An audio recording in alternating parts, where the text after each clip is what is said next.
Bonjour à tous et à toutes et bienvenue sur le Bon MJ. Dans cette vidéo, je vais répondre à des questions que vous avez posées. Vous en avez posé pas mal, donc il y en a certaines qui se recoupent un peu, donc je vais les regrouper. Je vais essayer d'y répondre dans la mesure du possible en disant ce que moi je ferais. Mais il y aura peut-être du ça dépend quand même, parce qu'il y a des trucs qui sont vraiment trop subjectifs à mon avis, et donc je ferai plus une ouverture. On commence tout de suite. Que faut-il faire quand on a déjà commencé une campagne et que l'on n'aime pas le système de jeu? Ça, c'est c'est une très bonne question. Moi, je change le système. J'ai déjà commencé des campagnes. La plupart du temps, les campagnes que j'ai commencées où j'ai changé le système, c'était du donjon. Et la plupart du temps aussi, je suis toujours parti d'un système que je trouvais trop complexe pour partir vers quelque chose de plus simple, en fait, tout simplement. Donc clairement, il ne faut pas avoir peur de changer le système de jeu. Et clairement, je pense aussi que c'est plus facile de partir d'un truc un peu plus complexe et d'aller vers un truc un peu plus simple. Et aussi de partir d'un truc un petit peu plus mécaniquement touffu, peut-être un peu tactique, et d'aller vers quelque chose de plus narratif. C'est plus simple que dans le sens inverse, je dirais aussi. En gros, déjà, je pense qu'il faut bien se dire qu'au moment où on change de système, ça va forcément changer, normalement, quelque chose à la manière dont l'histoire se déroule. Il faut juste l'accepter. Puisque normalement, les règles produisent pas forcément le même genre d'histoire. C'est-à-dire que si, par exemple, je passe d'un donjon et dragon, où quand je jette les dés, ça me dit si j'échoue ou si je réussis, et qu'ensuite je passe dans un système plus comme un PBTA, où il y a des réussites avec complications, des réussites et des complications, ça va tout changer. Donc en fait, c'est assez difficile de répondre. Après, sans plus de détails, quelques conseils que je donnerais, c'est d'en parler avec les joueurs, voir si ça les dérange déjà tout simplement. De les faire participer un peu à la transition entre les règles, si ça les intéresse, s'ils trouvent qu'il y a des trucs vraiment importants qu'ils veulent conserver pour leur personnage, identifier ces trucs-là. Si par exemple mon personnage il a tel sort, tel équipement, tel machin, telle compétence qu'il veut vraiment garder, en gros demander aux joueurs peut-être, essayer de définir quelles sont les forces et les faiblesses qu'il veut voir retranscrite mécaniquement sur son personnage lors du changement de mécanique. Après, il faut admettre aussi que la plupart du temps, quand j'ai changé de système, tout le monde était d'accord pour dire que l'ancien système était relou, et donc les gens ils me faisaient un peu confiance sur la transition. C'est sûr que si j'étais le seul à vouloir changer de système et que les autres ça les saoulait, ce que je ferais peut-être plutôt, moi, c'est j'essaierais de raccourcir la campagne pour commencer une nouvelle campagne avec un nouveau système. S'ils tiennent vraiment à finir, s'ils sont vraiment accrochés aux règles. Je sais pas, peut-être que vous jouez avec des gens, ils sont venus pour jouer à un jeu spécifique, ils sont venus pour jouer, je sais pas, à Mutant Year Zero, je dis un truc au pif, vous voulez passer dans un système avec des dessins. S'ils s'étaient inscrits pour tester les mécaniques de Mutant Year Zero, qui voulaient vraiment jouer à ce jeu-là, je pense qu'il vaut mieux aller jusqu'au bout ou arrêter la campagne. Échanger, aller dans un autre groupe de joueurs. Si vraiment ça devient insupportable de jouer avec ces règles. Quand tu commences à imaginer une nouvelle campagne, par quel élément tu débutes? Ça va être un peu difficile de dire parce que je change plus ou moins à chaque fois. En fait, moi, ça m'embêterait Quand je prépare une campagne, je répète pas une recette à chaque fois de la même manière. Sinon, c'est ennuyeux. En fait, faire tout le temps la même chose, c'est ennuyeux. Jouer tout le temps dans le même univers et avec les mêmes enjeux, ça me saoulerait. Donc il faudrait changer de contexte ou changer de règles. Si je change pas les règles, je change d'univers, je change de contexte. Il y a toujours un truc qui change et qui fait qu'en fait, il n'y a pas de méthode plaquée comme ça à chaque fois. Mais s'il y a quand même un pattern un peu qui peut se répéter, des trucs qui ont fait que certaines de mes campagnes ont mieux marché que d'autres, et donc où je pense que je pourrais en tirer des leçons, ça je peux le faire. Déjà, le premier truc, c'est qu'une campagne où l'idée de base, elle est trop floue, moi, je vais l'abandonner, c'est sûr. Je vais me désinvestir. En fait, j'ai besoin de m'investir à fond dans la campagne. Et donc, l'élément par lequel je débute, c'est vraiment essayer de me demander qu'est-ce que j'ai envie de jouer. Et d'essayer de préciser ça au maximum. Par exemple, si je dis à des gens, ça vous dit une campagne de Donjons et Dragons ? Et qui font oui, et qu'ensuite on fait une session 0 et ils créent des personnages, je sais déjà que cette campagne elle est morte parce qu'ils vont créer des personnages. Enfin, j'ai pas assez cadré le truc en fait. Le plus important c'est de créer le cadre. Donc le cadre pour moi c'est un pitch qui va permettre de poser des limites dans quel genre de groupe on va jouer et quel genre d'histoire on va jouer. C'est vraiment ça le plus important. Pour vous donner 2-3 exemples, une des campagnes les plus longues que j'ai menées il y a quelques années, le pitch c'était vous allez devoir sauver une région d'un grand méchant qui va l'envahir, donc vous faites des héros qui sont attachés à la région et qui sont là pour défendre les habitants de la région et qui sont tous assermentés à un seigneur qui est dans les marches de la région, donc il est à la frontière de la région, donc il est vraiment tout près du danger pour le coup. Voilà, ça c'est bien cadré. Je suis pas obligé de dire tout ce qui va se passer dans la campagne en avance, mais j'ai déjà bien défini ce que je voulais faire. C'est une sorte de bac à sable avec un grand méchant qui va attaquer le bac à sable. Et les PJ vont devoir se préparer à l'arrivée du grand méchant et sauver leur terre, grosso modo. Plus récemment, par exemple, pour du Dead Genesis, ce que j'ai fait, c'est que j'ai proposé 3 pitchs où j'avais un peu des idées qui me tentaient bien, et ils sont super cadrés. Premier pitch, vous jouez des colons africains qui vont envahir un territoire en Europe. C'est bien précis, c'est bien cadré. On voit tout de suite où on va. Deuxième pitch que je leur ai proposé, vous jouez une mission de sauvetage d'hospitaliers qui doivent aller dans des terres infestées pour sauver un de leurs pères, un de leurs camarades qui est porté disparu. Enfin, une expédition qui est portée disparue. Et troisième pitch, vous êtes les habitants d'une sorte de société ultra hiérarchisée. Et ça, c'était inspiré du jeu vidéo Frostpunk. En gros, l'idée, c'était vous jouez des gens dans un endroit complètement gelé et vous survivez grâce à un générateur. Et il y a une organisation autoritaire à respecter. Et il y aura très certainement une rébellion, un truc comme ça. Et en fait, ça me permet d'être sûr que la proposition que je fais, je suis hype pour. Si c'est trop vague, si je dis juste on va jouer dans tel univers, ou on va jouer à tel jeu, et qu'ensuite je demande à mes joueurs d'inventer des trucs, si ça tombe, à la session 0, ils vont inventer plein de trucs dans lesquels j'ai pas envie de me lancer. Donc en fait, mon objectif numéro 1, quand j'imagine une nouvelle campagne, si on devait résumer, c'est d'essayer d'affiner le plus possible la proposition, ou les propositions qui m'intéressent, mais quand j'ai plusieurs idées, j'essaie déjà de mon côté, avant même de les proposer aux joueurs, j'essaie de les mettre en concurrence et de voir si moi je devais choisir là maintenant, est-ce qu'il y en aurait une que j'aime moins? Bah déjà, celle-là je peux l'enlever en fait. Réduire au maximum pour être précis sur ce que moi j'ai envie de faire avant de le proposer aux joueurs et pendant la session 0 de développer avec eux l'idée. Pour donner encore un autre exemple et pour montrer qu'en fait c'est pas tellement restrictif, hein. Là on peut se dire ah oui en fait, tu ne fais jouer que ta campagne que si les joueurs signent exactement pour ce que toi tu aimes, tu ne penses pas à eux. Pas du tout. Parce que déjà, j'impose pas un truc à des joueurs, j'essaie de créer une proposition et de trouver les joueurs qui ont envie de la faire en fait. Et pour ça, j'essaie d'élargir un petit peu mon cercle de joueurs en fait aussi. Ça permet d'avoir plus de chances qu'il y ait des gens qui soient intéressés par ce que vous proposez. Et donc, pour prendre un exemple, récemment, j'avais une proposition, c'est vous êtes une famille, mais ça peut être au sens large, j'ai pas défini ce que c'était la famille. Vous êtes une famille dans une région médiévale et il va y avoir une énorme crise politique avec un vernis inquisition et lutte religieuse en gros. Et dans votre famille, il y a des gens qui ont des pouvoirs surnaturels et qui vont sûrement être menacés lors de cette crise. Et on verra si vous êtes plutôt dans la résistance, si vous êtes des fugitifs, si vous prenez parti dans le conflit religieux qui va avoir lieu, en sachant que certains membres de votre famille vont être des victimes potentielles de cet événement chaotique finalement. Et vous voyez, on sait un peu où on va aller, donc déjà un petit peu l'élément déclencheur, le truc qui va avoir lieu, ça va être des massacres, des bûchers, la chasse aux sorcières, etc. Il va y avoir des histoires de religion, de résistance et tout. Donc je leur donne déjà un certain ton. Du coup, eux, ça les aide aussi à se dire, est-ce que j'ai envie de participer à ça? Ça, c'est aussi intéressant. Ça leur donne aussi un cadre pour créer leur personnage. Et surtout, le plus important là-dedans, c'est d'avoir un cadre de groupe. Là, je leur dis, vous êtes une famille, ça peut être au sens large. En l'occurrence, la session 0 qu'on a faite, elle a donné lieu à ce qu'ils ne soient pas une famille... ils n'ont pas nécessairement des liens du sang, mais en fait, c'est un prieuré de gens qui vivent... voilà, c'est des moines qui vivent tous ensemble, ils sont très proches les uns des autres. Alors, certains des PJ sont des moines, d'autres sont des enfants, des orphelins plus ou moins élevés au prieuré. Et du coup, en fait, tout de suite, on a une sorte de consistance comme ça. Moi, je ne savais pas que ça allait être dans un prieuré, je pensais qu'ils allaient peut-être faire une famille noble, une famille de paysans juste, ou au sens large, qu'ils allaient appartenir par exemple à une sorte de cour des miracles, faire partie d'un groupe de bateliers, d'un cirque, d'une conspiration, ça aurait pu être tout et n'importe quoi. Moi, ma proposition, au final, c'était juste de jouer un événement assez défini, avec des enjeux assez définis. Mais eux, ensuite, ils pouvaient choisir plus ou moins le point de vue d'où ils allaient vivre ces événements, en fait. Cette sorte d'événement historique. Est-ce qu'ils vont vivre ça du point de vue de la noblesse, de la paysannerie, etc., etc. Et du coup, ça leur laisse encore beaucoup de liberté. Mais ce qui est sûr, c'est qu'ils vont créer des personnages qui vont être adaptés pour les enjeux que j'ai créés. Et c'est ça qui est le plus important. Quelle est ta plus belle joie en JDR ces dernières années et ta plus grande frustration ? C'est un peu les deux faces d'une même pièce. C'est-à-dire que ma plus belle joie en JDR, je pense que c'est de jouer de plus en plus et de plus en plus facilement et de moins en moins avoir de mal à organiser des parties parce que je joue beaucoup plus à distance en fait et aussi que j'ai fait plein de rencontres à distance du coup de plein de gens différents qui sont toujours chauds pour jouer. Et globalement, parce que moi je suis plutôt introverti quand même, j'ai de plus en plus de facilité à proposer à des gens que je connais pas de jouer. Vraiment, en fait, ce que je fais, c'est que je fais des one-shots. Et puis comme ça, on rencontre des gens. C'est des histoires sans lendemain, vous voyez ce que je veux dire. Et parfois, avec un lendemain. Donc ça, c'est vraiment cool parce que je joue beaucoup plus et je suis plus tranquille.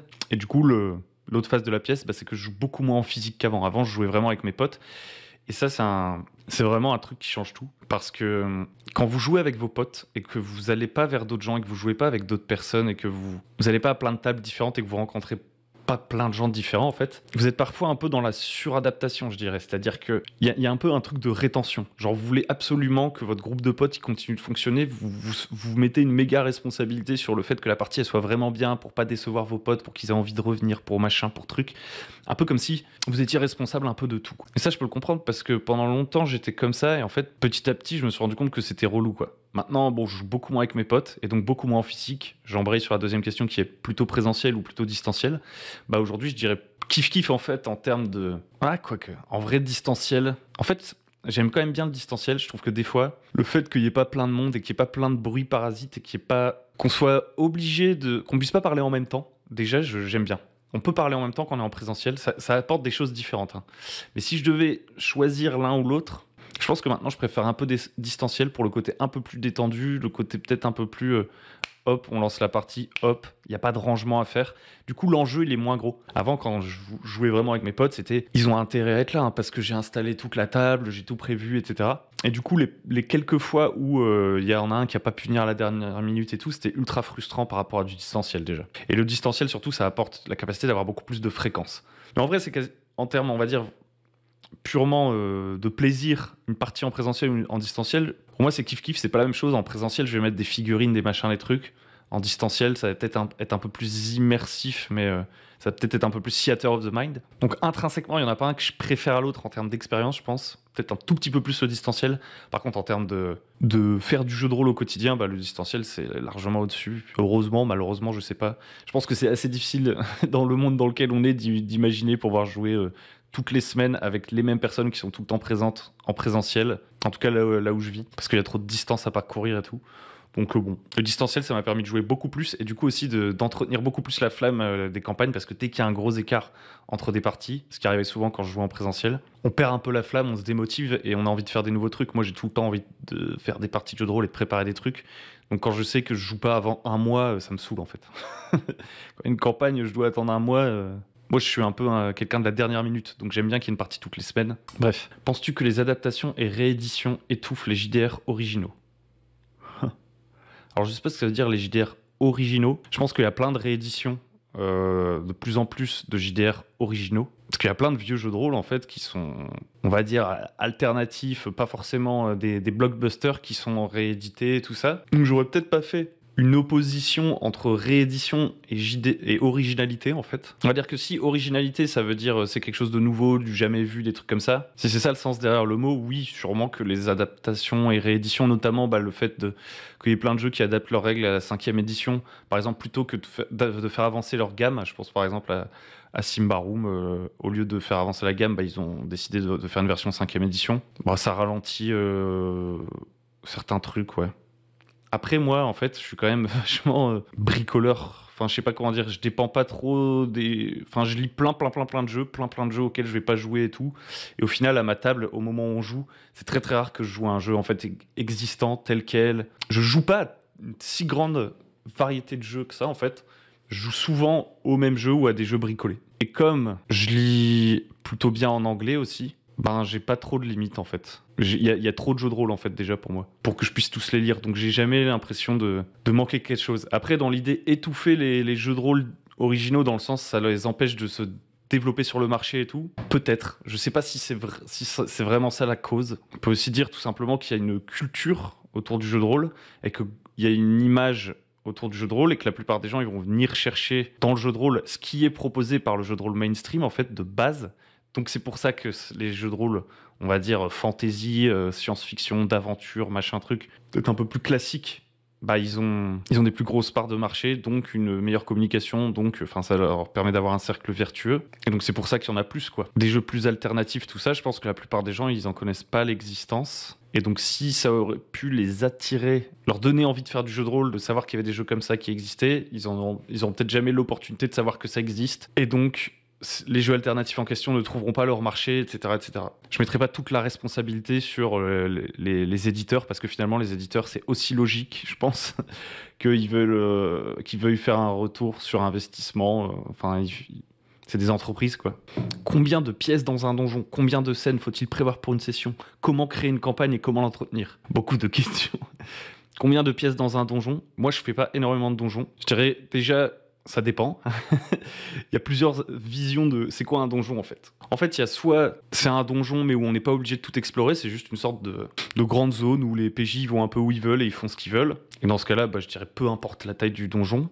Il vaut mieux qu'il soit trop grand finalement. Comme par exemple là, quand je joue à Shadow Dark, il y a aucun groupe en 3 heures qui a exploré tout le donjon. Bah, c'est comme ça, c'est conçu comme ça. Si on prend une approche un petit peu plus réaliste, bah, je dirais qu'en fait dans le donjon, il faut juste qu'il y ait les pièces qui soient nécessaires. En tout cas, si c'est un bâtiment, si c'est un endroit civilisé, genre il y a un chiotte, une cuisine, je sais pas, il y a 3 chambres. Enfin, tu fais le bâtiment tel que tu l'imagines. Un donjon, en fait, c'est un lieu à explorer. Et d'ailleurs, je regrouperai ça en fait avec la question combien de scènes faut-il prévoir dans une session. Moi, quand je prépare une partie, en fait, je prépare de plus en plus des cadres plutôt que des scénarios. Donc en fait, je sais pas le nombre de scènes, je sais pas. Moi, je sais les lieux, les factions, les PNJ, les enjeux, les objets potentiellement fun à trouver, les indices. En fait, je connais tous les éléments et ils ont juste une position géographique plus ou moins. Et j'ai aussi dans ma besace, on va dire, des événements que je fais pop ou non en fonction du rythme que j'ai envie de donner, en fonction de est-ce que c'est intéressant à ce moment-là, est-ce que je pense qu'il faut que mes PNJ fassent un truc. Mais sinon, en fait, je crée un contexte. Je laisse les PJ faire leur truc. Je leur fais confiance pour rester dans le cadre. Cadre qui a bien été défini, puisque comme je vous disais, pour moi, quand je pense à une campagne ou un scénario, le plus important, c'est de bien le pitcher, savoir à quoi on va jouer. Et ensuite, je réagis juste à ce que font les PJ. Et s'ils sont lents, éventuellement, j'active des événements. Mais sinon, en fait, je crée plus une sorte d'écosystème que je fais vivre, en fait. Donc, combien de scènes faut-il prévoir? Je sais pas trop. Moi, je pense plus à des lieux. C'est pour ça que je regrouperai avec Donjon. Comment créer une campagne et comment l'entretenir, du coup? Donc je vous ai parlé de l'étape pitch, là, un peu, avant. Ça serait vraiment la première étape. C'est déjà m'immerger, me dire, commencer à être un peu bouillant pour une idée que j'ai. Essayer de la formaliser avec le pitch le plus clair possible. Ensuite, je fais une session 0 pour intégrer un peu les personnages, si nécessaire. En général, ça c'est plus pour une campagne assez narrative qui va vraiment tourner autour des personnages. Et ensuite, une fois que j'ai les personnages, je crée les factions, je crée des trucs en plus pour servir l'histoire de ces personnages. Pour reprendre l'exemple de la Dark Fantasy avec le prieuré, bah, du coup, je pense qu'il va falloir qu'il y ait un petit focus quand même sur des personnages religieux. Comme on va être dans un conflit religieux, bah, il va falloir que je pense aux factions qui vont être un peu résistantes, à ceux qui vont collaborer avec l'Inquisition, peut-être à quelques factions un peu satellites et un peu optionnelles aussi, que je suis pas obligé vraiment d'utiliser dans la campagne, mais qui peuvent arriver pour faire remonter la sauce, genre un royaume voisin qui veut profiter du chaos pour tirer son épingle du jeu. Une bande de bandits, pareil, qui peut profiter du chaos. Aussi, je vais peut-être penser à quelques PNJ qui sont directement en lien avec l'histoire un peu des PJ, justement, l'histoire que les PJ ont créée pendant la session 0, etc. Donc je ferai vraiment dans cet ordre-là. Je me sauce pour ma préparation, je fais des trucs que je kiffe. J'essaye d'avoir la flamme la plus brûlante possible. Ensuite, j'amène ça en session 0. Ensuite, je rebosse un peu le truc. Et ensuite, on joue. Et là, pour le côté entretenir la campagne, du coup, en général, quand j'ai fait tout ça, j'ai très peu de travail à faire entre les sessions. Parce que comme j'ai des lieux, des factions, que je sais ce que mes PJ veulent grâce à la session 0, etc., en fait, tout va progresser de manière assez organique. Et moi, je vais surtout être en réaction à ce que font les PJ. Juste entre les parties, en fait, je vais réfléchir à qu'est-ce qu'il pourrait faire ce PNJ, qu'est-ce qu'il pourrait faire ce machin. C'est vraiment ça ce qui se passe dans une campagne que j'ai bien préparée. Et pour ce qui est de l'entretenir, en fait, moi, j'essaye pas d'entretenir les campagnes. C'est-à-dire que si elles commencent à arriver à une sorte de fin, que les personnages sont plus très intéressants et leurs enjeux sont un peu résolus et tout, je préfère juste faire une nouvelle campagne. Donc là, je vous parle vraiment de campagnes assez narratives, assez centrées sur les personnages. Il pourrait y avoir d'autres types de campagnes un petit peu plus genre...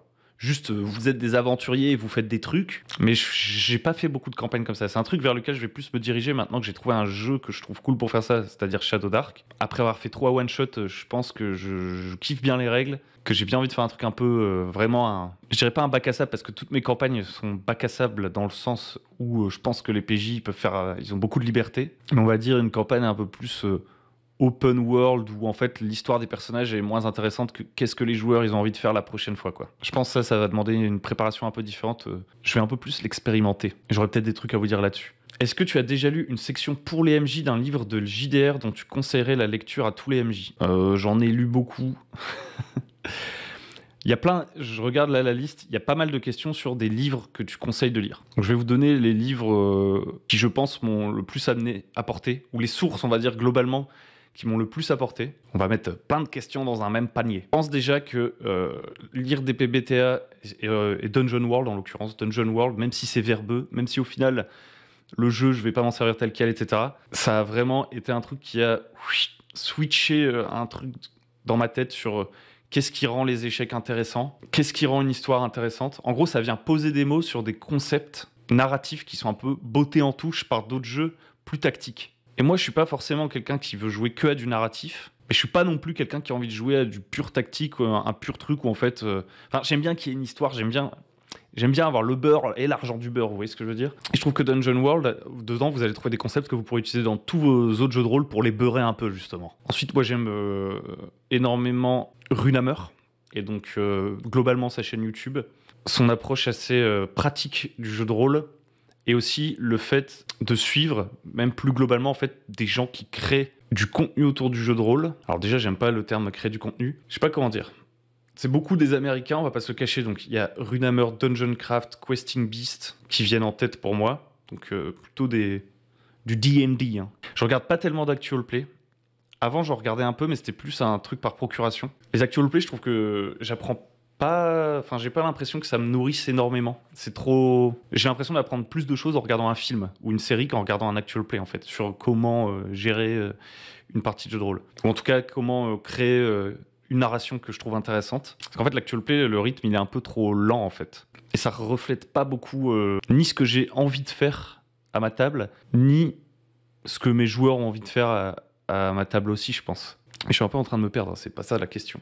Revenons sur les livres. Donc je disais Runehammer, du coup Runehammer, les jeux qu'il a créés, moi je kiffe, un ICRPG. Dedans d'ailleurs il y a une section MJ qui est assez cool, avec des conseils assez concis, assez directs. Et en fait c'est pas des conseils, vous savez, genre sur la communication, sur comment parler aux gens, etc. Pour moi ça c'est pas les meilleurs trucs qu'on puisse trouver dans une section de maître du jeu en fait. Parce qu'à la base le jeu de rôle c'est un jeu, et donc vous jouez avec des gens avec qui vous vous amusez, et avec lesquels vous vous entendez bien, et qui aiment, on l'espère, les mêmes choses que vous. Vous voyez le fait de devoir pour moi... gérer les gens, leurs attentes, etc. Normalement, à la session 0, ça devrait à peu près suffire. Et aussi, sur le temps long, vous allez affiner et peut-être que vous allez arrêter de jouer avec des gens, etc. Et c'est pas grave, en fait. Je pense qu'il faut pas être dans la suradaptation. Après, ça dépend à quel type de jeu vous jouez. Quelle est la position que vous aimez prendre en tant que MJ? C'est à vous de le décider, je pense. Il n'y a pas de meilleure position en tant que MJ. On peut être un MJ qui joue les méchants et qui joue presque contre les PJ, d'une certaine manière. On peut aussi être un MJ qui prend beaucoup plus de recul et qui est juste un facilitateur. On peut être un MJ qui se met plus comme un joueur. C'est à vous de voir, en fait. Et c'est aussi les jeux qui définissent ça. Hein. C'est vraiment chaque jeu a une manière différente d'attribuer les rôles et ça fait partie un peu des règles du jeu, en fait. Donc moi, quand il y a des conseils sur la gestion humaine, en dehors de la sécurité émotionnelle, par exemple, le fait de prévenir les gens des thèmes que vous voulez aborder, ce genre de trucs, ça, je trouve que c'est important. Mais tous les conseils sur la gestion du groupe, comment gérer un joueur problématique, etc., j'ai envie de vous dire, c'est pas ce qui m'intéresse le plus. Moi, je préfère quand on va parler de mécanique, les conseils et le contenu du bouquin vont être inspirants, apporter quelque chose, apporter une vision, en fait. Plutôt que d'essayer d'apporter une sorte de dogme ou d'analyse. Et je trouve que les bouquins de ICRPG, ils apportent une vision comme ça, avec laquelle on peut être d'accord ou pas. Et c'est ça qui est intéressant, c'est de regarder plein de gens qui font des trucs différents, et des fois vous êtes d'accord avec eux, des fois vous n'êtes pas d'accord avec eux, et c'est pas grave. Et c'est d'ailleurs pour ça que j'ai envie de parler de Dirty MJ, qui est un peu controversé, il y a plein de gens qui disent que c'est pourri. Et en fait, dans Dirty MJ, il y a des trucs que je trouve nuls, mais il y a des trucs que je trouve super cool, et je pense qu'on aura l'occasion d'en parler, parce qu'il y a une question sur la transparence après. Moi, j'aime bien quand les conseils viennent de quelqu'un qui essaie de transmettre sa façon de voir le jeu de rôle. C'est pour ça, en fait, que je parlais des actual play, je me suis un peu perdu, mais j'aime bien aussi entendre, plutôt que regarder les actual play, j'aime bien entendre les gens qui créent des actual play parler de la création d'actual play. Et d'ailleurs, c'est un truc que j'aime bien de manière générale, c'est entendre des gens qui créent des jeux de rôle parler de comment eux ils voient la création de jeux de rôle. Ou bien de voir des MJ qui dans la pratique jouent, expliquer comment ils font X ou Y, mais pas en cherchant qui c'est le meilleur et qui c'est qui a raison, je sais pas quoi, c'est juste pour avoir un grand panel d'inspiration. D'autres livres inspirants, j'aime bien, là je lis pas mal Nock, donc c'est une sorte de zine assez fourni avec des articles par plein de gens différents sur l'OSR. C'est super intéressant sur des mécaniques en vrac, des idées dans tous les sens et tout. C'est hyper créatif. J'aime bien en ce moment lire les modules de Dungeon Crawl classique qui sont assez cool parce qu'il y a plein de pièges, il y a plein d'idées, même si c'est très Dungeon Crawl du coup. Je trouve qu'il y a des idées dans tous les sens. J'aime bien les livres du Grumpf, ces jeux de rôle, parce que dedans, en fait, il y a toujours des petits conseils à droite à gauche. Et il y a plein de petits conseils aussi pour créer des scénarios, vraiment des petites tables aléatoires, des petites listes. Prenez 3 factions, prenez 2 PNJ, prenez 3 lieux, et hop, hop, hop, hop, hop, vous créez votre scénario. Donc ça, je trouve que c'est cool. Et donc, je vais finir là-dessus. Les sections pour MJ que je trouve les plus intéressantes, c'est celles qui veulent vous expliquer comment préparer un scénario. C'est pas celles qui veulent vous expliquer c'est quoi ce qui est bien ou ce qui est pas bien dans le JDR. C'est pour ça aussi que d'ailleurs dans Dungeon World, je trouve que c'est vachement intéressant parce qu'il y a les fronts, il y a toutes ces idées-là. Il y a aussi City of Mist qui a une approche avec l'iceberg qui est assez intéressante, par exemple. Il y a un autre jeu qui fait la même chose avec la colonne vertébrale. Enfin, il y a plusieurs jeux comme ça qui vont vous expliquer comment préparer des enquêtes. Il y a toujours des trucs à aller piquer. Enfin bref, en fait, si vraiment il y en a un qui a fait un gros twist, c'est vraiment Dungeon World. Même si vous voulez pas y jouer, lisez-le du début à la fin, même si vous trouvez ça dur et laborieux à la lecture, que c'est super verbeux, il y a plein de concepts intéressants. Quels moyens utilises-tu pour transmettre une ambiance et ou améliorer l'immersion de tes joueurs à la table? Alors c'est super complexe, je vais essayer d'en donner 3 qui me viennent à l'esprit là. Le premier, c'est l'intro d'une campagne, c'est le moment le plus intéressant pour moi.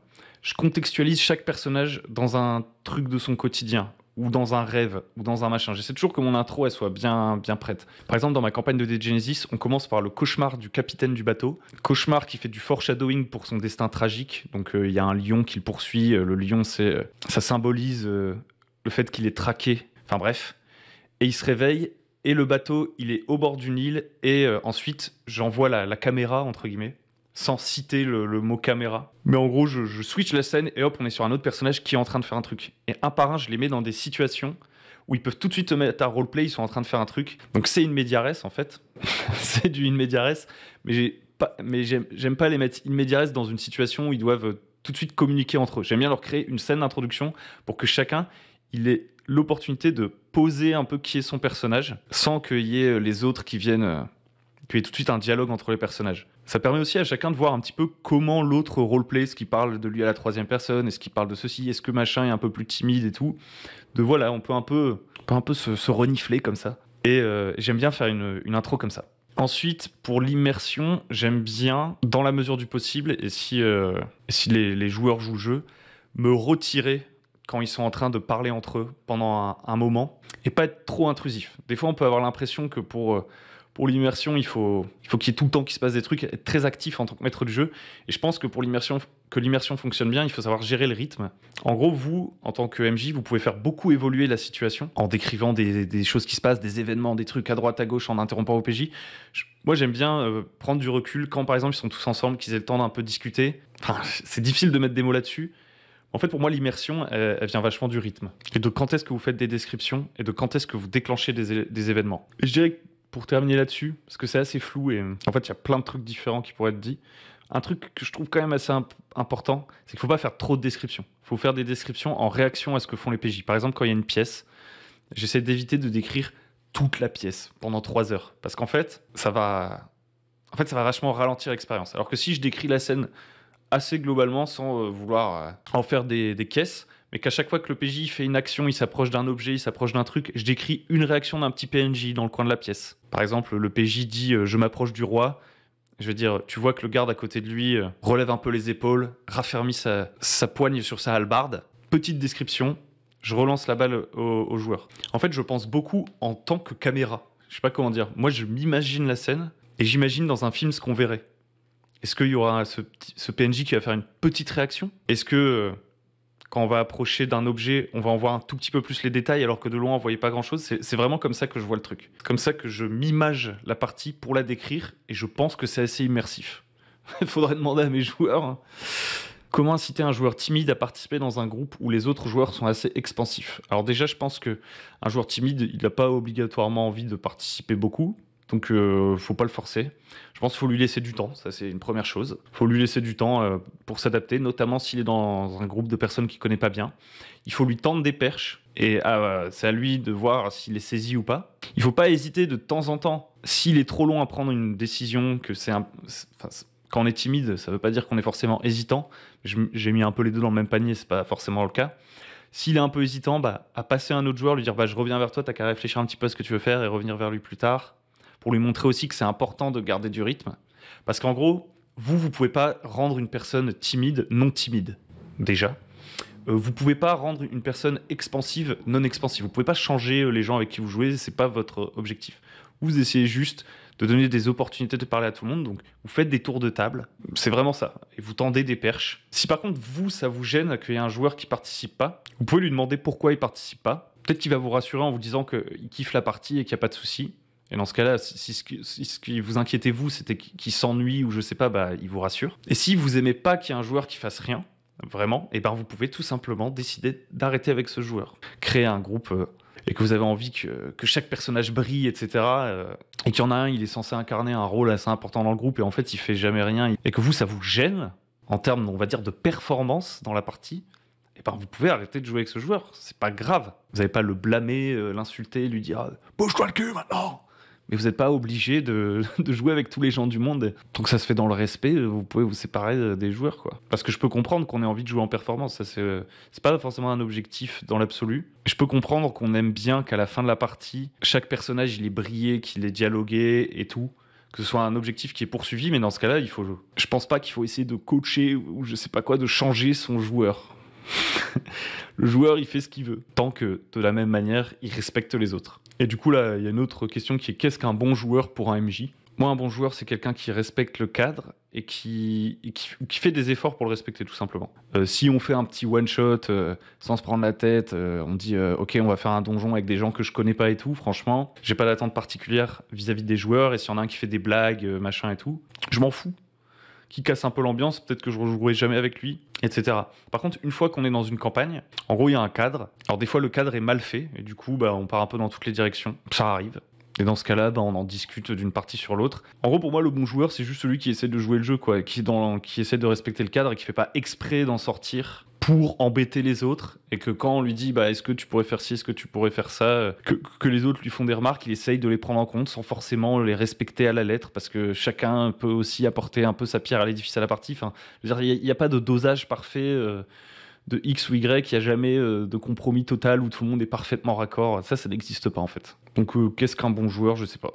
Qu'est-ce qu'un bon MJ non plus, d'ailleurs. Moi, si la chaîne s'appelle Le Bon MJ, c'est juste parce qu'il y a des gens sur Internet qui vont chercher comment être un bon MJ, comme n'importe qui débute dans une activité, qui va se demander comment être bon dans ceci, dans cela et tout. Et en fait, il y a un peu la théorie, vous savez, de la fenêtre de je sais plus quoi. Plus vous intéressez à un sujet, au début, de loin, la fenêtre elle est toute petite, le sujet il vous paraît tout simple. Donc vous dites, il doit y avoir un moyen d'être bon et une bonne manière de faire tel truc. Puis plus vous approchez, plus vous devenez expert dans un sujet, plus vous vous rendez compte de l'entièreté des possibilités, etc.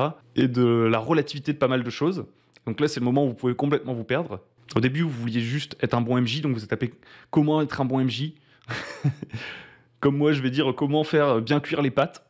Et ensuite, vous voyez qu'il y a 20 000 recettes. Là, vous êtes perdu. Et à ce moment-là, le travail, c'est d'essayer de sélectionner ce que vous aimez bien, de voir les gens qui vous inspirent le plus, et puis d'essayer de reproduire peut-être un peu ce qu'ils font, d'expérimenter des choses, de tester des méthodes, etc., mais qui correspondent à ce que vous aimez faire, en fait. Ça ne veut pas dire qu'on ne peut pas apprendre des autres, qu'il n'y a pas de bonne méthode, qu'il n'y a pas de truc à apprendre. Et ça ne veut pas dire que vous ne pouvez pas être un bon MJ ou un bon joueur, mais ça veut dire que dans l'absolu, vous ne pouvez pas l'être. Dans l'absolu. Vous pouvez être bon dans certains trucs dans lesquels vous essayez de vous améliorer. Et ceux qui vous trouveront bon, c'est ceux qui aiment la même chose que ce que vous aimez et qui trouvent qu'en plus, vous le faites bien. Comment présenter lors du casting de joueurs pour une campagne ses attentes sans effrayer les candidats ? Moi, ce que je fais, c'est que j'essaye de jouer, soit d'être joueur à la table de quelqu'un, soit d'organiser des one-shots pour en fait déjà rencontrer les gens sans leur proposer tout de suite une campagne, etc. Jouer un peu avec des gens différents, machin. Et s'il y a quelqu'un que je trouve sympathique, je lui enverrai le pitch de ce que je veux faire. Et dans ce pitch, il y a plus ou moins la description de ce qui est proposé et qui correspond à mes attentes. Et du coup, c'est à lui de dire oui ou non s'il veut entrer. Alors, comment pas l'effrayer ? Déjà, en commençant pas à faire une méga liste de prérequis. En fait, des fois, il y a une sorte de surinterprétation, je pense, de ce qui est censé être le contrat social, etc. C'est-à-dire qu'il y a des gens, ils vous font des descriptions de parties, mais hyper épaisses. Vraiment. Pour essayer de faire une sorte de méga filtre pour éviter des problèmes. Et en fait, ça me donne juste l'impression que c'est ultra exigeant et que ça va être super prise de tête et que la personne, elle a peur que ça se passe mal. A priori, elle a peur. Et donc, ça me donne pas envie. C'est vrai, ça peut m'effrayer. Donc en fait, moi, je préfère... plutôt que de présenter mes attentes comme une sorte de méga liste sur un parchemin, jouer avec des gens Et en fait, au feeling, on voit, je m'entends plutôt bien avec lui, je m'entends plutôt bien avec elle. Lui, il est sympa, elle est cool, elle a des bonnes idées, machin. Ah, ça pourrait être sympa de jouer ensemble et tout. Donc petit à petit, on commence par faire un petit one-shot, une petite campagne. Puis peut-être, on a vu qu'une campagne se passait un peu mieux. Et on améliore, etc. Et en fait, affiner nos attentes au fur et à mesure. Plutôt que de les placarder sur la porte. Et des fois, ça mène un peu à de la casse, mais ça fait aussi partie du jeu, j'ai envie de dire. Pour le nouveau MJ, pour le premier scénario, qu'est-ce qu'on doit mettre dedans? Quantité, sujet, structure. Comment les organiser? Comment passer d'idées de scénario à une session riche et naturelle? Ça dépend si c'est le début d'une campagne ou si c'est un one-shot. Pour moi, c'est beaucoup plus difficile de faire un one-shot qu'une campagne. En tout cas, de tenir la promesse d'un one-shot qui est d'être une super expérience qui se tient en une seule soirée, avec un début, un milieu, une fin, des enjeux et tout. Le one-shot, ça demande beaucoup plus de préparation. Il faut hyper cadrer, il faut peut-être créer des pré-tirés. Il faut vraiment bien faire le truc. Ce que j'aime bien pour le one-shot, c'est l'horreur. Je le dis souvent, mais c'est parce que... En fait, j'aime bien que ça se passe dans un seul lieu, si c'est un one-shot. Donc par exemple, le donjon, je trouve que c'est un bon format, parce qu'il y a un seul lieu à explorer. On sait que ce soir, on va explorer un donjon. Si c'est une enquête, en gros, il faut que l'objectif il soit clair pour une partie qui dure pas trop longtemps et qui soit simple. Si c'est un truc d'horreur, ce qui est bien, c'est que ça peut être dans un manoir et vous avez une sorte d'unité de lieu. Ou bien dans un asile, ou bien dans X ou Y, ou bien sur une île, par exemple. Pour moi, une unité de lieu, c'est un bon truc. Unité de lieu, 3 factions, un truc à découvrir. C'est le bon compromis, c'est facile à maîtriser. Et en fait, la quantité, sujet, structure, moi, il y a pas de quantité, sujet, structure. Le minimal, en fait, que je mettrais dedans, c'est un objectif et 3 personnes qui ont un lien avec cet objectif. Des gens qui veulent empêcher les PJ d'atteindre leur objectif, des gens qui veulent atteindre le même objectif que les PJ, mais pour d'autres raisons, et des gens qui veulent potentiellement aider les PJ. Ça, c'est nickel. Et ensuite, un lieu dans lequel ça se passe, et c'est parti. Vous pouvez préparer plus de trucs, mais tout reste optionnel, en fait. Pour moi, il n'y a pas de linéarité, il n'y a pas de il se passe ça, puis il se passe ça, puis il se passe X, ils doivent aller ici, boum, là il se passe un truc. Tout le reste, en général, c'est des éléments flottants que je prépare. Je sais pas quand ils vont arriver, je sais pas si je vais les introduire, ça dépend de la durée de la partie. Si je vois qu'il se fait tard, je vais pas rajouter le truc maintenant. Et je jongle avec ça. Mais du coup, ça, c'est peut-être lié à l'expérience. Donc si j'étais un nouveau MJ, très sincèrement, ce que je ferais, c'est que je commencerais par jouer des scénarios écrits. Même s'ils sont pas forcément terribles, hein, les scénarios du commerce et tout. Mais j'essaierais pas de créer un truc. Je testerais des trucs, en fait, pour voir ce qui marche pas, ce qui marche. Ce que j'ai envie de faire différemment. Identifier ce que j'aime avant même de me poser la question de c'est quoi une bonne structure et tout. Je pense que c'est déjà se poser trop de questions quand on est un nouveau MJ. Comment passer d'idées de scénario à une session riche et naturelle? Pour que la session elle soit riche, pour moi il faut que les joueurs ils soient à l'aise et qu'ils se lâchent et qu'ils fassent des trucs. C'est ça qui va enrichir la session et qui va la rendre naturelle aussi. En gros, si tout le monde est débutant, au début, ça va être un petit peu galère. Il va peut-être y avoir de la friction, des petits ralentissements, des petits machins. Et c'est pas grave, hein, ça n'empêche pas du tout de kiffer. Mais pour moi, riche, c'est riche en émotions. Donc pour que ce soit riche en émotions, il faut que les joueurs ils arrivent à s'investir, à se lâcher un petit peu.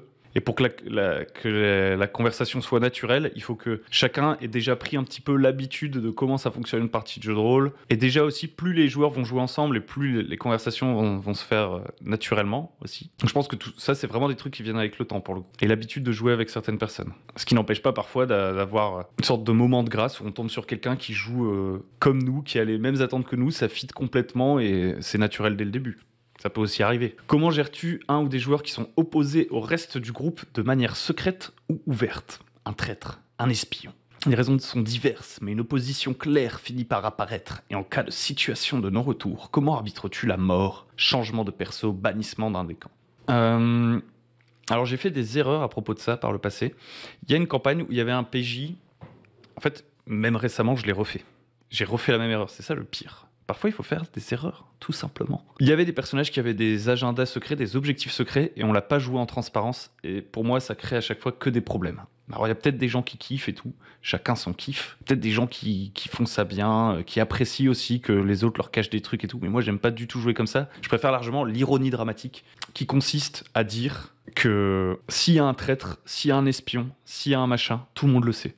Quand le groupe se sépare, tout le monde voit ce que les autres font. Et d'ailleurs, c'est là où ça recoupe avec Dirty MJ. Notamment là-dessus, moi je kiffe le fait qu'en fait, lorsque on joue en secret, qu'il y a des messages secrets entre le MJ et les joueurs, ou qu'on sort de la pièce, ou qu'on essaie de créer comme ça un truc pour, entre guillemets, empêcher le méta, c'est super frustrant, moi je trouve. La trahison, elle tombe comme un cheveu sur la soupe. Tout le monde sait que le mec complote, mais personne sait ce qu'il prépare. Du coup, personne profite de son complot, personne ne sait toute l'histoire. À la limite, il va raconter a posteriori, ouais, en fait, à la première session, j'étais allé voir un PNJ que vous avez jamais vu, et ensuite, j'ai préparé truc, et j'ai mis du poison dans ton verre, et nanana, il va tout vous expliquer après en mode, je sais pas, usual suspect, mais en fait, ça, pour moi, ça marche pas du tout.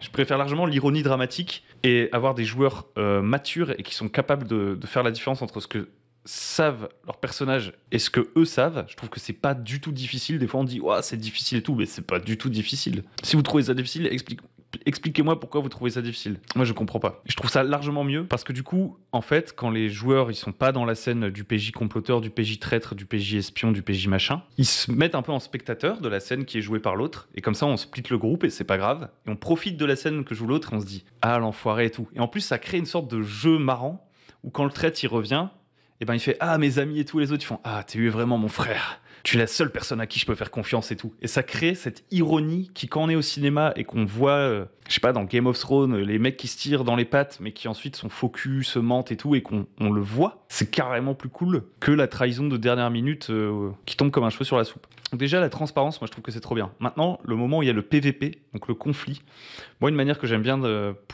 faire pour régler ça, c'est dire que le conflit, déjà, il se règle en 1GD. On n'utilise pas forcément les règles de combat habituelles ou j'en sais rien, les règles du jeu habituel. Il se règle en 1GD. Alors, ça va dépendre des jeux. Je peux pas donner une mécanique comme ça exactement, mais en une sorte de passe d'armes, une seule. C'est celui qui perd la passe d'armes qui décide de ce qui arrive à son personnage. Par exemple, admettons, les deux se battent au bord d'une falaise. Genre, il y a un joueur, c'est Gollum, et un joueur, c'est Frodon. Gollum, il réussit son jet de dés, il bat Frodon. Bah, c'est Frodon qui décide s'il arrive à se rattraper à la dernière minute, s'il tombe dans la lave parce que c'est plus dramatique et il trouve ça stylé, tant pis, la trahison à un moment donné, il faut qu'elle explose au grand jour et c'est cool. Si lui il trouve ça pas cool et qu'il veut que son personnage survive, il peut juste dire que effectivement il se rattrape au bord de la falaise et l'autre pense qu'il est mort. En gros, c'est le PJ qui perd le conflit, qui choisit le sort réservé à son propre PJ. J'aime bien gérer ça comme ça. Après, il y a des jeux, ça va dépendre. Je pense, typiquement, si vous voulez faire du PVP, etc., c'est le truc à déterminer le plus tôt en session 0 ou en campagne, et dès que la question commence à se poser à la fin de la session, avant que les choses n'éclatent, avant d'avoir à gérer cette situation, discutez-en avec vos joueurs. Ça, typiquement, s'il doit bien, le contrat social, il doit bien avoir une utilité, c'est typiquement sur ce genre de sujet. Vous n'êtes pas obligé de parler de tout contractualiser, mais si, le PVP, si, je pense. Merci pour tous tes conseils. As-tu des conseils pour le meutage en convention ou à défaut en dehors d'un cercle d'amis? Bah en convention non. Moi je suis plutôt un petit peu heureux. Puis j'aime pas trop. Enfin j'ai fait des parties en convention en tant que joueur, mais je trouve que c'est pas c'est pas une ambiance que j'apprécie particulièrement, les conventions. Je suis pas. Moi je suis un ermite, hein, clairement. Donc j'ai pas trop de conseils pour les parties en convention.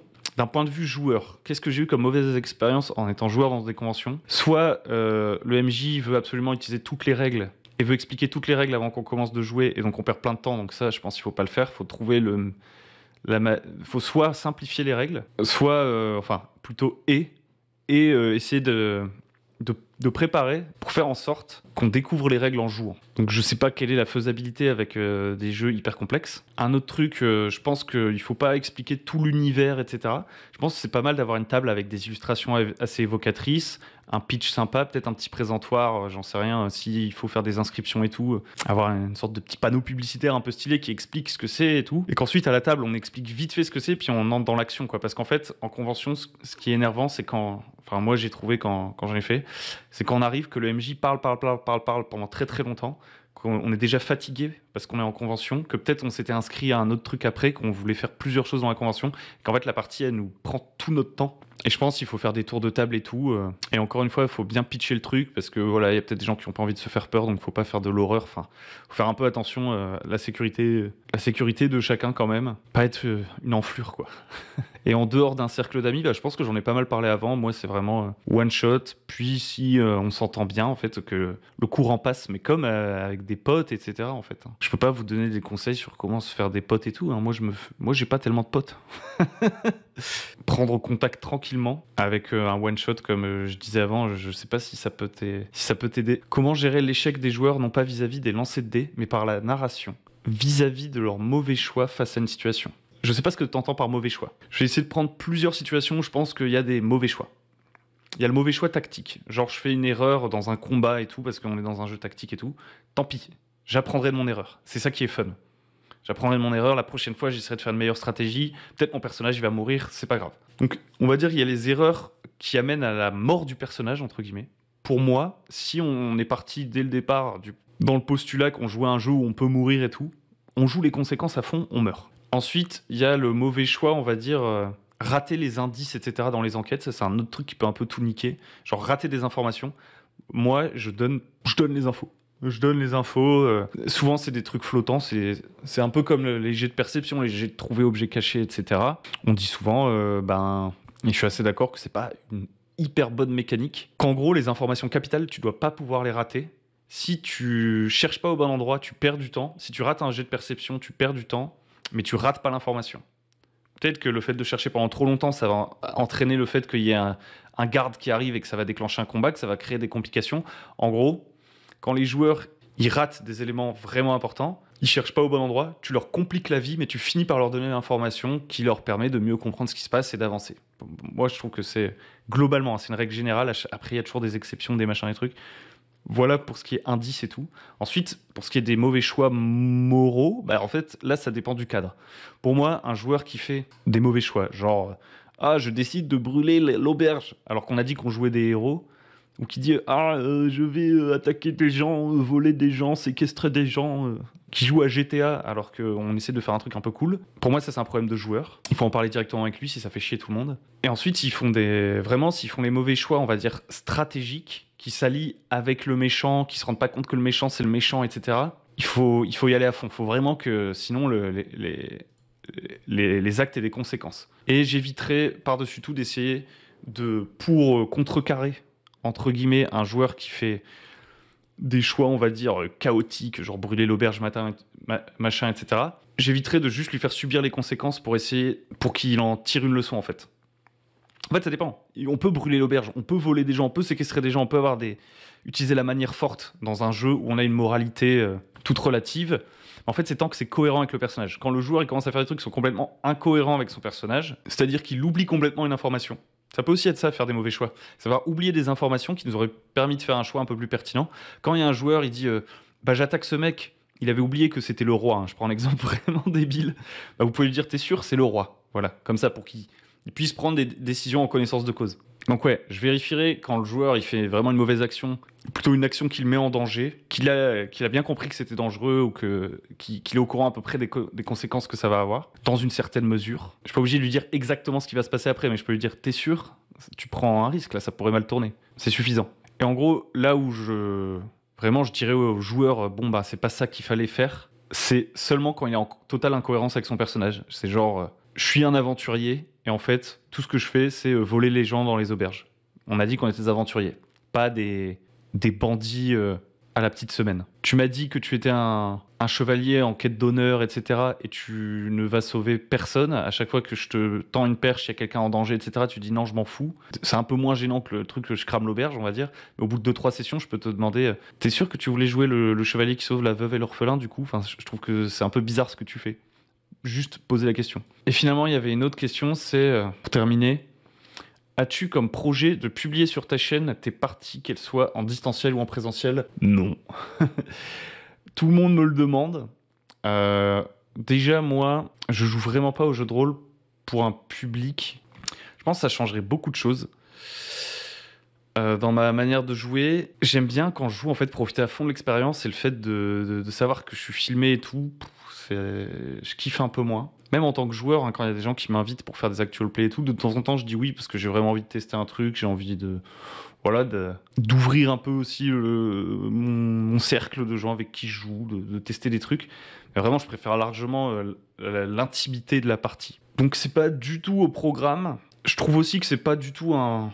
En fait, ça peut inspirer parfois, on peut trouver des trucs et tout, mais je trouve pas du tout que c'est le format idéal. En tout cas, moi, c'est pas ce que j'aime regarder. Donc, j'ai pas particulièrement envie de créer un truc que j'aime pas regarder. Je sais pas si ça fait sens. Mais il y a quand même beaucoup de gens qui le proposent. Donc, viendra bien un moment où je ferai un one-shot. Et si ça tombe, j'y prendrai goût à un moment donné. Mais c'est pas du tout un projet, en fait. Je le verrais même pas comme un accomplissement. À un moment, je me disais ça, mais je pense que c'était plus parce que je me disais, ouais, tout le monde fait ça, je devrais le faire. Mais en fait, c'est pas mon délire. C'est pas ça qui m'a motivé à faire la chaîne non plus. Mais je comprends les gens qui kiffent l'actual play, etc. Mais moi, ce qui m'intéresse, c'est de partager, d'essayer de vous inspirer à créer des trucs, de vous montrer des trucs que je fais. En fait, je vois la chaîne un peu comme une conversation. C'est vraiment ça. C'est une conversation. Quand je découvre un truc que je trouve cool, je vous le partage. Quand j'ai une idée que je trouve cool, je vous la partage. Quand j'ai l'impression d'avoir compris un truc, de pouvoir systématiser quelque chose, j'en fais une vidéo et je vous montre une méthode que vous pouvez tester ou non. C'est vraiment ça, moi, que j'aime bien. C'est un peu pratico-philosophico, jeu de rolico. Mais qui sait, peut-être un jour. En tout cas, c'est pas un projet qui est dans les bacs. Voilà, c'est terminé pour cette vidéo qui est bien longue. J'espère que vous avez apprécié. Vous me direz, on fera très certainement des trucs de questions comme ça. Si vous avez besoin de plus de précision, qu'il y a une réponse qui vous a pas satisfait, que vous n'avez pas l'impression d'avoir eu une réponse, dites-le moi dans les commentaires. Ça ne veut pas dire que j'aurai une réponse plus précise à vous donner, mais on ne sait jamais. Voilà. Sur ce, je vous souhaite une très bonne soirée, journée, en fonction de l'heure qu'il est chez vous. Et puis je vous dis à très bientôt sur le bon MJ. N'hésitez pas à aller sur le Tipeee pour soutenir la chaîne, pour toutes les vidéos qui sont produites et tout. C'est chronophage. Vous avez déjà entendu ce discours maintes et maintes fois sur des tas de chaînes différentes. Si vous voulez que des projets comme ça qui se font en réalité à titre gratuit par rapport à la masse de travail et au nombre de personnes qui ont accès perdurent, eh ben, n'hésitez pas à faire un soutien. Surtout si vous êtes quelqu'un qui regarde chaque semaine. Voyez ça comme un abonnement hyper pas cher. Voilà, sur ce, je vous dis ciao.